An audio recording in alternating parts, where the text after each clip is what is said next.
Hello students, आज के इस वीडियो में हम अंतर्राष्ट्रीय व्यापार से संबंधित एक टॉपिक का अध्ययन करेंगे जिसे अंतर्राष्ट्रीय व्यापार की अवधारणाओं के नाम से जाना जाता है। यदि हम देखें तो वर्तमान समय में कोई भी राष्ट्र ऐसा नहीं है जो समस्त अपनी आवश्यकताओं की वस्तुओं का उत्पादन स्वयं कर ले। हर राष्ट्र को कुछ न कुछ वस्तुओं के लिए दूसरे राष्ट्र पर निर्भर रहना पड़ता है। उदाहरण के लिए वर्तमान में जो कोरोना महामारी है, इसमें कुछ राष्ट्र ऐसे हैं जिन्होंने अपने स्तर पर इसकी वैक्सीन बनाई है, जबकि कुछ राष्ट्र ऐसे हैं जहां इस प्रकार की खोज नहीं हुई है। तो जिन राष्ट्रों में वैक्सीन की खोज नहीं हुई है, उन राष्ट्रों को वैक्सीन प्राप्त करने के लिए विश्व के उन राष्ट्रों पर निर्भर रहना पड़ता है जहां की इस प्रकार की वैक्सीन बनाई गई है। कहने का तात्पर्य है कि आज का युग वैश्वीकरण का युग है। इस वैश्वीकरण के युग में हर राष्ट्र को कुछ न कुछ वस्तुओं और सेवाओं के लिए दूसरे राष्ट्र पर निर्भर रहना पड़ता है। विश्व में कोई भी राष्ट्र ऐसा नहीं है जो समस्त अपनी आवश्यकता की वस्तुओं और सेवाओं का उत्पादन अपने लेवल पर ही कर ले। किसी न किसी रूप में उसे कुछ मात्रा में वस्तुएं सेवाएं दूसरे राष्ट्रों से मंगवानी पड़ती है। कुछ राष्ट्र तकनीकी दृष्टि से श्रेष्ठ होते हैं तो कुछ राष्ट्र तकनीकी दृष्टि से निम्न होते हैं। तो जो तकनीकी दृष्टि से निम्न राष्ट्र है, उन्हें तकनीक के लिए दूसरे राष्ट्रों पर निर्भर रहना पड़ता है। इसी प्रकार से प्रकृति ने भी कुछ संसाधन क्षेत्र विशेष में ही दिए हैं। आज पेट्रोल, डीजल, ऑयल आदि के लिए पूरे विश्व को कुछ राष्ट्रों पर निर्भर रहना पड़ता है। ईरान है, इराक है, यूएई है, कुवैत है। कहने का तात्पर्य है कि वर्तमान युग में कोई भी राष्ट्र ये नहीं कह सकता कि वह पूर्ण रूप से आत्मनिर्भर है। किसी न किसी रूप में, किसी वस्तु के रूप में या किसी सेवा के रूप में उसे दूसरे राष्ट्र से उसे परचेज करना पड़ता है। तो इस प्रकार से हम कह सकते हैं कि वर्तमान युग जो ऐसा है जिसमें कोई भी राष्ट्र अपनी अर्थव्यवस्था को पूरी तरह से बंद अर्थव्यवस्था के रूप में नहीं रख सकता। देखिए, दो प्रकार की अर्थव्यवस्थाएं होती है। पहली अर्थव्यवस्था को हम बोल सकते हैं बंद अर्थव्यवस्था। बंद अर्थव्यवस्था वह अर्थव्यवस्था होती है जिसमें किसी भी प्रकार का विदेशी व्यापार नहीं किया जाता है। जो भी वस्तुओं और सेवाओं का उत्पादन होता है वो देश की भौगोलिक सीमा में ही होता है। न तो विदेशों में कोई वस्तु या सेवा को भेजा जाता है, न ही विदेशों से कुछ वस्तु और सेवाओं को मंगाया जाता है। प्राचीन काल में जब व्यक्ति की आवश्यकताएं सीमित थी, उस समय यह संभव हो सकता था। पर वर्तमान काल में यह देखा जाए तो विश्व का कोई भी राष्ट्र ऐसा नहीं है जो कि बंद अर्थव्यवस्था को अपना सके, जहां वह आयात निर्यात बिल्कुल भी न करे। दूसरी अर्थव्यवस्था जो होती है वो खुली अर्थव्यवस्था होती है। खुली अर्थव्यवस्था वह अर्थव्यवस्था होती है जिसके अंदर विभिन्न राष्ट्रों के मध्य आपसी व्यापार होता है, वस्तुओं और सेवाओं का लेन देन होता है।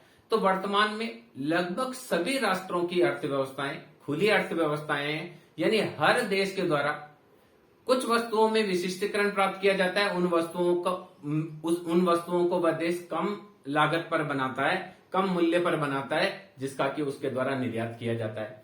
और कुछ वस्तुओं के लिए या कुछ सेवाओं के लिए वह पूर्ण रूप से विदेशों पर निर्भर करता है। जापान है।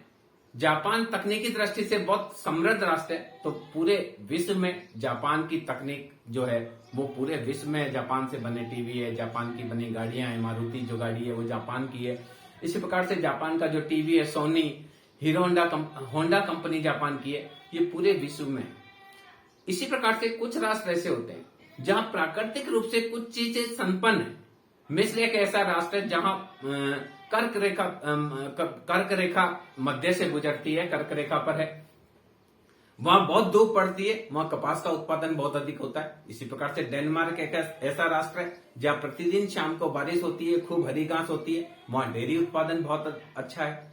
कुछ राष्ट्र ऐसे हैं जो ऑयल कंट्रीज के नाम से जाने जाते हैं। कहने का तात्पर्य है कि संपूर्ण विश्व में कुछ विभिन्नताएं तो प्राकृतिक स्तर पर है, प्राकृतिक आधार पर है।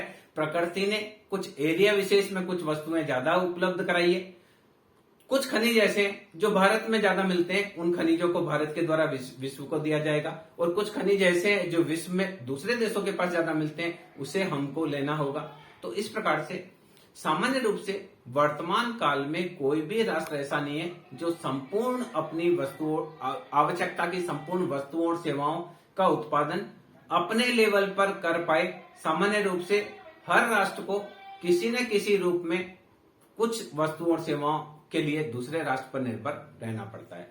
तो अब हम ये जानते हैं कि विदेशी व्यापार कहा किसे जाता है। देखिए, ये तो हमने खुली अर्थव्यवस्था की बात करी। विदेशी व्यापार कोई अलग व्यापार नहीं है, एक राष्ट्र के मध्य आपस में व्यापार होता है। भारत में दक्षिण में नारियल बहुत होता है, दक्षिण में इसके अलावा केले का बहुत उत्पादन होता है। तो पूरे दक्षिण से पूरे भारत में नारियल की सप्लाई होती है, केलों की सप्लाई होती है, मसालों की सप्लाई की जाती है। इसी प्रकार से कश्मीर में हमारे यहाँ सेव बहुत होता है, तो पूरे भारत में कश्मीर से सेव पहुंचता है। राजस्थान में संगमरमर पत्थर मार्बल की खाने हैं, तो पूरे राष्ट्र में जहां भी मार्बल की जरूरत होती है राजस्थान से ही जाता है। तो ये एक देश के भीतर एक प्रदेश से दूसरे प्रदेश में जो व्यापार होता है उसको प्रादेशिक व्यापार की संज्ञा दी जाती है। सिमिलरली अगर एक राष्ट्र से दूसरे राष्ट्र के मध्य व्यापार होता है तो उसको अंतरराष्ट्रीय व्यापार की संज्ञा दी जाती है। हमारे देश में जो उत्पादित वस्तुएं हैं वो विश्व में किसी दूसरे देश के द्वारा खरीदी जाती है तो उसे और दूसरे देश की उत्पादित वस्तुओं और सेवाओं को हमारे द्वारा खरीदा जाता है, तो इस प्रकार के व्यापार को अंतरराष्ट्रीय व्यापार कहते हैं। यानी देश की सीमा, देश की भौगोलिक सीमा के मध्य जो व्यापार होता है उसे राष्ट्रीय व्यापार की संज्ञा दी जाती है, और देश की भौगोलिक सीमा से बाहर जो व्यापार होता है उसे अंतरराष्ट्रीय व्यापार कहते हैं। या ये भी कहा जा सकता है कि अंतरराष्ट्रीय व्यापार विभिन्न देशों के मध्य जो व्यापार होता है उसको अंतरराष्ट्रीय व्यापार की संज्ञा दी जाती है। हमारे द्वारा पेट्रोल है, डीजल है, ऑयल है, यूएई से खरीदा जाता है, ईरान से खरीदा जाता है, इराक से खरीदा जाता है। इसी प्रकार से बहुत सारी जो टेक्नोलॉजी वाली वस्तुएं हैं वो हम जापान से खरीदते हैं। कुछ खाद्य पदार्थ हमें पाकिस्तान से चीनी का भी आयात करना पड़ता है। इसी प्रकार से जूट के लिए हमको बांग्लादेश पे निर्भर रहना पड़ता है। बहुत सारे प्रोडक्ट चाइना से हमारे यहाँ आते हैं। इसी प्रकार से भारत से भी बहुत सारे प्रोडक्ट जाते हैं। सामान्य रूप से सूती वस्त्र भारत में बहुत अच्छा प्रोडक्शन होता है। America, England, Britain, Germany, Denmark सभी देशों में हमारे यहाँ का बना हुआ सूती वस्त्र निर्यात किया जाता है। इसके अलावा इसी अबरक का निर्यात भारत से काफी मात्रा में किया जाता है। अच्छे ड्राई फ्रूट्स हमारे यहाँ बहुत अच्छे होते हैं। चाय का उत्पादन देश में बहुत अधिक होता है, उनका निर्यात विभिन्न देशों को किया जाता है। यानी विभिन्न देशों के मध्य जो व्यापार होता है उसे अंतर्राष्ट्रीय व्यापार की संज्ञा दी जाती है। अब हम थोड़ी सी चर्चा इस बात पर करते हैं कि अंतर्राष्ट्रीय व्यापार की आवश्यकता क्या पड़ती है। ये हमने देखे अंतर्राष्ट्रीय व्यापार की आवश्यकता। जैसे कि पहला है, सभी प्रकार की वस्तुओं और सेवाओं का उत्पादन सभी देशों में संभव नहीं होता है। कुछ वस्तुएं इस प्रकार की है जो देश विशेष में ही बनना संभव है। इसका कुछ कारण हो सकता है, वहां की जो प्राकृतिक संसाधन है वो एक कारण हो सकता है, मनुष्य की योग्यता एक कारण हो सकता है।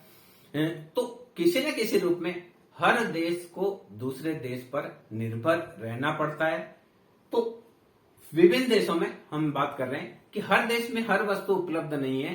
प्रकृति ने कुछ चीजें कुछ ही देश को प्रभावित, कुछ ही एरिया में अधिक मात्रा में उनको उपलब्धता करवाई है। तो ऐसी स्थिति में अगर हमको उन वस्तुओं और सेवाओं की आवश्यकता है जो देश में नहीं मिलती है तो हमको विदेश से लेनी पड़ेगी। और विदेशियों को कुछ वस्तुएं जो इंडिया में ही मिलती है उनको इंडिया से ही परचेज करना पड़ेगा। जैसे अबरक के उत्पादन का लगभग 90% भाग भारत में ही उत्पादित किया जाता है। तो अब विश्व में किन्हीं भी देशों को अबरक की जरूरत होगी तो उसको भारत पर निर्भर रहना पड़ेगा। इसी प्रकार से जो जिप्सम है वो भी भारत में अधिक मात्रा में मिलता है।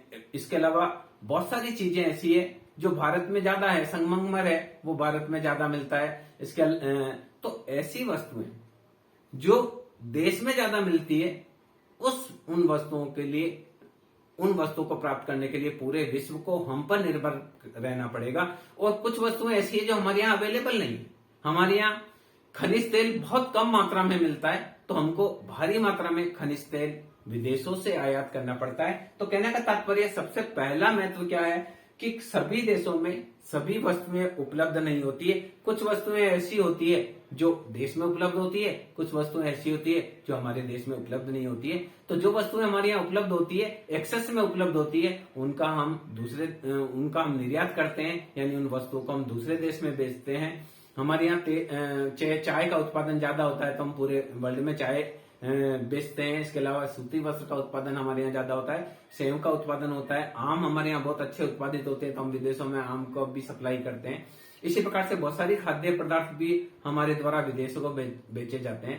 पर देश की पॉपुलेशन बहुत ज्यादा है, देश की जनसंख्या बहुत ज्यादा है। कई बार हमको दालें हमारे यहाँ कम पड़ जाती है तो हमको विदेश से आयात करनी पड़ती है। हमारे को चीनी कम पड़ जाती है तो चीनी हमको विदेश से आयात करनी पड़ती है। तो कहने का तात्पर्य सभी देशों में सभी वस्तुएं उपलब्ध नहीं होती है, तो इस वजह से विदेशी व्यापार करना होता है। इसके अलावा विशिष्टीकरण भी होता है। कुछ क्षेत्र विशेष में कुछ वस्तुओं के उत्पादन में विशिष्टीकरण होता है। जैसे डेनमार्क ने डेयरी उत्पादन में विशिष्टीकरण किया है। वहां की जो गायें हैं वो 100 लीटर दूध देती है, 150 लीटर दूध देती है। तो वहां जितने भी डेयरी उत्पाद है, चाहे वो सूखा दूध हो, पनीर हो, मावा हो, दही हो, वहां बहुत सस्ता पड़ता है। हमारे यहाँ से कोस्ट डेनमार्क की कम है, तो पूरे वर्ल्ड में डेयरी उत्पाद डेनमार्क के द्वारा दिए जाते हैं। इसी प्रकार से इलेक्ट्रॉनिक उत्पाद गुणवत्ता की दृष्टि से जापान में बहुत अच्छे लोग हैं। जापान के लोग इलेक्ट्रॉनिक उत्पादन में विशिष्टता रखते हैं, तो पूरे वर्ल्ड में इलेक्ट्रॉनिक उत्पाद जापान के बहुत बिकते हैं और वहां के ब्रांड को अच्छा माना जाता है। इसी प्रकार से क्षेत्र विशेष के चाहे मानवीय योग्यता में अंतर हो सकता है या प्राकृतिक संसाधनों में कुछ विशिष्टता हो सकती है। कुछ कंट्रीज ऐसे हैं जहां के नागरिक शारीरिक श्रम करने में बहुत अच्छे हैं। जितने भी अफ्रीकन देश हैं वहां शारीरिक श्रम की दृष्टि से वहां के नागरिक बहुत मजबूत होते हैं। अच्छा, आप देखेंगे जब भी कोई हमारे यहाँ 50 किलोमीटर की चाल प्रतियोगिता होती है या 10,000 मीटर की रेस होती है, आप देखेंगे ज्यादा अफ्रीकन लोग ही उसको जीतते हैं, क्योंकि वो शारीरिक जो बल है उसमें जो अफ्रीकन लोग हैं वहां की क्लाइमेटिक कंडीशन के हिसाब से वो बहुत ज्यादा अच्छे होते हैं। तो अगर उन वस्तुओं का उत्पादन है जिसमें शारीरिक श्रम की आवश्यकता होती है वो बेटर कर पाएंगे। जहां मानसिक श्रम की बात होती है वहां जापानीज बहुत अच्छा करते हैं, विश्व के फ्रांस वाले भी अच्छा करते हैं, जर्मनी के द्वारा भी अच्छी गाड़ियां बनाई जाती है, अमेरिका के लोग भी बहुत अच्छा उत्पादन करते हैं। इसी प्रकार से कुछ राष्ट्र ऐसे हैं जिसके चारों तरफ समुद्र है, मछली का उत्पादन बहुत ज्यादा होता है, वो वर्ल्ड को मछली का निर्यात कर सकते हैं। कुछ राष्ट्र ऐसे हैं जहां 6 महीने तक बर्फ जमी रहती है, वहां आइसक्रीम की फैक्ट्री लगाएंगे, वो कम कॉस्ट पर उसका उत्पादन कर सकते हैं। भारत जैसे देश में अधिक पॉपुलेशन है तो हम श्रम प्रधान वस्तुएं बनाएंगे। हमारे यहाँ श्रमिक सस्ता है तो श्रम प्रधान वस्तुओं में हम विशिष्टता कर सकते हैं। तो कहने का तात्पर्य कि अलग अलग देशों की अलग अलग चीज पर विशिष्टता होती है और उस विशिष्टता की वजह से वह उस वस्तु को दूसरे देशों की अपेक्षा सस्ती बनाता है। भारत में श्रम प्रधान वस्तु चूंकि यहाँ बहुत पॉपुलेशन है, हम लगभग 130 करोड़ की पॉपुलेशन अनुमानित है, तो यहाँ श्रम सस्ता है तो श्रम प्रधान वस्तुएं देश में सस्ती बनती है। America, Germany, Japan, Switzerland, Denmark, Australia, New Zealand, इनकी तुलना में भारत में श्रमिक सस्ता है तो हम श्रम प्रधान वस्तु जो बनाते हैं वो उनकी तुलना में हमारी लागत कम आती है, तो पूरे वर्ल्ड को हम वो चीजें दे पाते हैं। इसी प्रकार से थर्ड चीज, कुछ प्राकृतिक संसाधन है जो क्षेत्र विशेष में ही उपलब्ध होते हैं। इसके बारे में हमने पहले चर्चा करी। तो वह क्षेत्र विशेष में उपलब्ध होने के कारण पूरे वर्ल्ड के लोगों को उस संसाधन के लिए उस क्षेत्र के देशों पर ही निर्भर रहना पड़ता है। हमने पहले भी चर्चा करी कि विश्व में जो खनिज तेल है वो कुछ ही राष्ट्रों के पास बहुत अधिक मात्रा में अवेलेबल है। तो पूरे वर्ल्ड में खनिज तेल उन्हीं राष्ट्रों से आयात किया जाता है। खनिज तेल के लिए अधिकतर राष्ट्रों की निर्भरता ईरान है, इराक है, यूएई है, कुवैत है। इन पूरे वर्ल्ड की निर्भरता इन्हीं पर ही है। अमेरिका में बहुत खनिज तेल का प्रोडक्शन होता है, पर वहां कंजप्शन इतना ज्यादा है कि उसको भी आयात करना पड़ता है। चाइना को भी खनिज तेल आयात करना पड़ता है, श्रीलंका, नेपाल, भूटान सबको खनिज तेल आयात करना पड़ता है। इसी प्रकार से कुछ प्राकृतिक संसाधन ऐसे हैं जो क्षेत्र विशेष में मिलते हैं। कुछ चीजें ऑस्ट्रेलिया में मिलती है तो ऑस्ट्रेलिया से ही पूरे वर्ल्ड को खरीदनी पड़ती है। कुछ ऐसी चीजें हैं जो एशिया महाद्वीप में मिलती है तो पूरा एशिया महाद्वीप से बाकी जो महाद्वीप है उनको उनसे ही परचेज करनी पड़ती है। यानी प्राकृतिक संसाधनों की उपलब्धता में भी अंतर होता है। इसके अलावा देखिए, अंतर्राष्ट्रीय व्यापार का यह भी महत्व है कि इसके माध्यम से हमको आधुनिक तकनीक की प्राप्ति होती है। जो कुछ राष्ट्र किसी चीज का आविष्कार करते हैं तो अंतर्राष्ट्रीय व्यापार की वजह से वो वस्तु धीरे धीरे संपूर्ण राष्ट्रों को अवेलेबल हो जाती है। अंतर्राष्ट्रीय व्यापार की वजह से जो कमजोर पिछड़े राष्ट्र हैं, जो तकनीकी दृष्टि से कमजोर हैं, तकनीकी दृष्टि से पिछड़े हुए हैं, उन राष्ट्रों को भी अच्छी तकनीक की प्राप्ति अंतर्राष्ट्रीय व्यापार के माध्यम से हो सकती है। वर्तमान में विश्व व्यापार संगठन के माध्यम से इस प्रकार की व्यवस्था की गई है कि डंकल प्रस्ताव इस प्रकार की व्यवस्था की गई है कि जिसने तकनीक का विकास किया वो उसका पेटेंट कराकर एक निश्चित शुल्क लेकर उस तकनीक को दूसरों को अवेलेबल कराता है। तो अंतर्राष्ट्रीय व्यापार के फलस्वरूप आज देश में, भारत देश में हम देखें तो बड़े बड़े प्लांट लग गए, पर उनकी मशीनें जो है सारी की सारी मशीनें देश में उत्पादित नहीं की जाती है। उनमें से कुछ मशीनें ऐसी होती है जो कि विदेशों से हमको आयात करनी पड़ती है। आज बड़े बड़े हम सीमेंट के प्लांट लगाते हैं तो सारी मशीनें हमारी नहीं होती है, कुछ मशीनें हमको विदेश से लेनी पड़ती है। इसी प्रकार से सूती वस्त्र के बड़े बड़े प्लांट हमारे यहाँ लगते हैं। हमारे यहाँ कार बनाने के, ट्रक बनाने के, बस बनाने के बड़े बड़े जो प्लांट लगते हैं, जेसीबी मशीन बनाने के जो प्लांट लगते हैं, उनमें बहुत सारी मशीनें और तकनीक हमको विदेशों से आयात करनी पड़ती है। और कुछ तकनीक ऐसी है जो देश के पास है, हमसे छोटे राष्ट्रों के पास नहीं है, उनको हम अवेलेबल कराते हैं। जैसे सैटेलाइट लॉन्चिंग तकनीक है जो भारत के पास है, तो बहुत सारे देश भारत पर निर्भर करते हैं। वो अपना सैटेलाइट तैयार करके भारत को भेजते हैं कि आप हमसे पैसा ले लीजिए, हमारा सैटेलाइट आप पृथ्वी के जो कक्ष है उसमें स्थापित कर दीजिए। तो कहने का तात्पर्य कि व्यापार, अंतर्राष्ट्रीय व्यापार होता है तो उसकी वजह से तकनीक भी आधुनिक प्राप्त होती है। इसके अलावा अंतर्राष्ट्रीय व्यापार से घरेलू क्षेत्र में जो जिन वस्तुओं का उत्पादन होता है उसका निर्यात किया जाता है। तो घरेलू क्षेत्र भी ये चाहता है कि मैं अच्छी से अच्छी वस्तु बनाऊं ताकि निर्यात बढ़े, मेरा लाभ बढ़े। तो अंतर्राष्ट्रीय व्यापार की वजह से घरेलू क्षेत्र का भी विकास होता है। घरेलू क्षेत्र भी अच्छी तकनीक का प्रयोग करके और अच्छी गुणवत्ता की वस्तु बनाने का प्रयास अंतर्राष्ट्रीय व्यापार के फलस्वरूप करता है ताकि लाभ बढ़े। तो इससे ये फायदा होता है कि घरेलू वस्तु जो है उसका उत्पादन बढ़ता है, साथ में उसकी गुणवत्ता भी बढ़ती है, और घरेलू उत्पादन बढ़ता है तो देश में लोगों को रोजगार की भी प्राप्ति होती है। इसके अलावा देखिए, वर्तमान समय में अगर देखेंगे तो राष्ट्रीय आय का एक बहुत बड़ा, इसके अलावा देखिए कुछ राष्ट्रों की राष्ट्रीय आय का एक बहुत बड़ा भाग अंतर्राष्ट्रीय व्यापार से ही है। विश्व के कुछ ऐसे राष्ट्र हैं जो जिनकी राष्ट्रीय आय का 80 से 90% भाग अंतर्राष्ट्रीय व्यापार से ही प्राप्त होता है। तो इस प्रकार से हम ये कह सकते हैं कि अंतर्राष्ट्रीय व्यापार वर्तमान समय में बहुत आवश्यक और बहुत वर्तमान समय में आवश्यकता है, क्योंकि हर राष्ट्र के द्वारा हर प्रकार की वस्तुओं का उत्पादन किया जाना संभव नहीं है। तो इसके देखिए, इस आधार पर हम कह सकते हैं कि अंतर्राष्ट्रीय व्यापार एक बहुत महत्वपूर्ण है, जिसके माध्यम से हर देश को सभी प्रकार की वस्तु एवं सेवाएं उपलब्ध हो सकती है। मान लीजिए बहुत छोटे राष्ट्र, वहां कोई ऐसी कंपनी नहीं है जो कार का उत्पादन कर सके, तो अगर अंतर्राष्ट्रीय व्यापार नहीं किया जाएगा तो वहां के लोगों को कार उपलब्ध नहीं हो पाएगी। इसी प्रकार से छोटे राष्ट्र है, 2 व्हीलर वहां नहीं बनते हैं, पर अंतर्राष्ट्रीय व्यापार के फलस्वरूप जो प्रोडक्शन देश में नहीं होता है उसका उसका भी उपभोग वहां के नागरिकों के द्वारा किया जा सकता है। इससे वहां के नागरिकों का जीवन स्तर अच्छा होता है और उनको संतुष्टि प्राप्त होती है।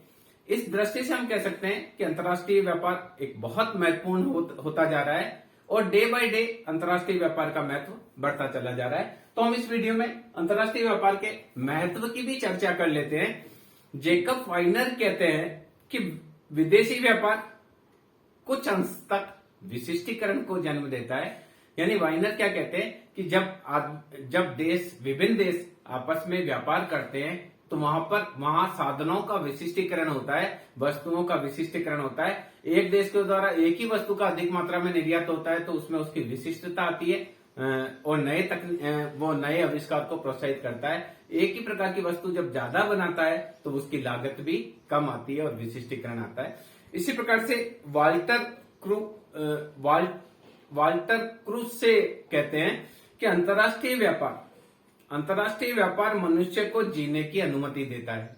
यानी अंतर्राष्ट्रीय व्यापार क्या है? अंतर्राष्ट्रीय व्यापार के माध्यम से व्यक्तियों को वह वस्तुएं भी उपलब्ध हो जाती है जो सामान्य रूप से नहीं होती है। कहने का तात्पर्य, मान लीजिए कोई दवाई है, वो देश में उत्पादित नहीं होती है पर उसकी वजह से किसी का जान बच सकता है तो अंतर्राष्ट्रीय व्यापार है तो हम विदेशों से भी मंगा सकते हैं। तो क्या कहते हैं वाल्टर क्रूज से क्या कहते हैं कि अंतर्राष्ट्रीय व्यापार अधिक मनुष्य को जीने की अनुमति देता है, विभिन्न रुचियों को प्रदान करके जनता को उच्च जीवन स्तर प्रदान करता है जो शायद उनकी अनुपस्थिति में संभव नहीं था। यानी अंतर्राष्ट्रीय व्यापार एक ऐसा व्यापार है जिसके माध्यम से मनुष्य को जीने की अनुमति मिलती है। यानी मनुष्य को जीने की अनुमति देता है, उनको अलग अलग रुचियां प्रदान करता है और जनता को वह जीवन स्तर का आनंद देता है जो सामान्य रूप से अंतर्राष्ट्रीय व्यापार के बगैर संभव नहीं था। अभी हाल ही में एग्जांपल मैं आपको दे रहा था कि अगर कोई देश के द्वारा कार और टू व्हीलर का उत्पादन नहीं किया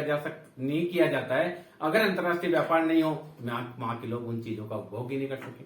मान लीजिए किसी राष्ट्र के द्वारा एयर कंडीशंस का, फ्रिज का, टीवी का, वॉशिंग मशीन का उत्पादन नहीं किया जाता है, छोटा राष्ट्र है, पर अंतर्राष्ट्रीय व्यापार के फलस्वरूप वहां के नागरिक भी उन वस्तुओं को परचेज कर सकते हैं क्योंकि वह राष्ट्र उन वस्तुओं का आयात कर सकता है और वहां के लोगों का जीवन स्तर अच्छा हो सकता है। तो अंतर्राष्ट्रीय व्यापार के महत्व के बारे में हम कहते हैं, सबसे पहले महत्व देखिए, अनेक वस्तुओं और सेवाओं की प्राप्ति होती है।